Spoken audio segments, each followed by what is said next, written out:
Hello, and welcome to the fourth episode of Genesis Moments with Don, where I make approximately 5-minute teaching videos on creation. Today's focus is on the Genesis flood.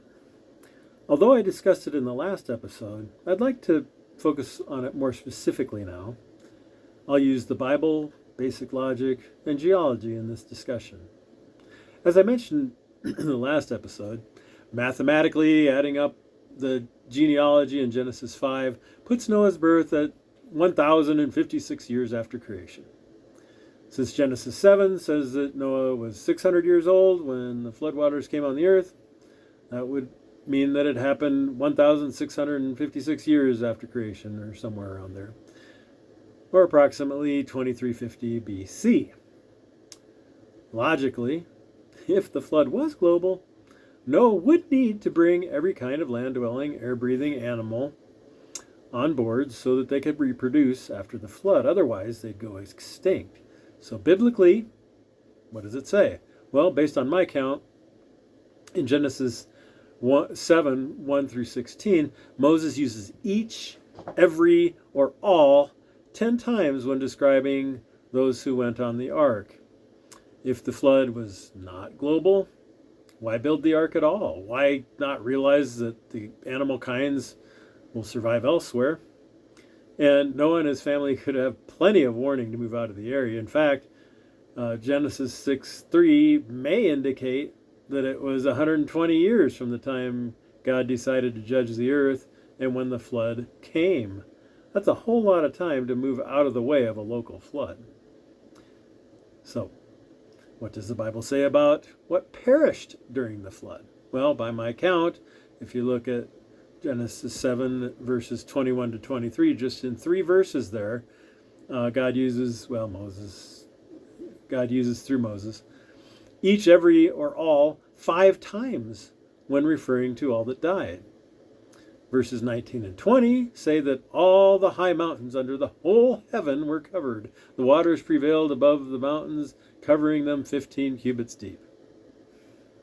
A straightforward reading of Genesis 7 then leaves no reason to doubt that Moses intended to convey that the flood covered the entire earth.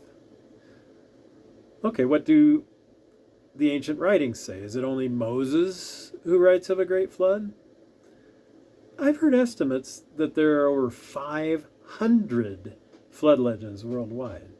According to nwcreation.net, quote, ancient civilizations such as China, Babylonia, Wales, Russia, India, America, Hawaii, Scandinavia, Sumatra, Peru, and Polynesia all have their own versions of a giant flood. Many of these stories from cultures with different languages and from opposite parts of the world have elements similar to the Bible's account, like 8 persons, similar names for Noah, a large built boat filled with animals, birds sent out after the ark came to rest, and so on. Why would this be if the event never happened, or if it was local?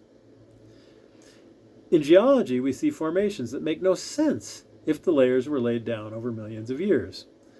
There are polystrate fossils where trees or large creatures extend up through, what would be considered millions of years worth of rock layers. Clearly, they had to be buried quickly or they would have decayed long before they could harden or even be buried. We also see massive sets of layers bent and folded without fracture or any evidence of high heat. Logically, the layers must have piled up quickly, and earth movements folded the layers prior to them hardening into rock. This evidence is very consistent with what would likely happen in a global flood. The fact that the rock layers include fossils at all is evidence of rapid deposition. Otherwise, scavenging, bugs, bacteria, and sunlight would destroy them before they could harden. Surely, the Genesis 7 flood of biblical proportions was global and killed every land-dwelling, air-breathing creature that was not with Noah and his family on the ark. If you enjoy content like this, please share it with others so the word can get out. You can also like, subscribe, leave comments, or even support me monetarily. Thank you for watching. Come back again for another episode.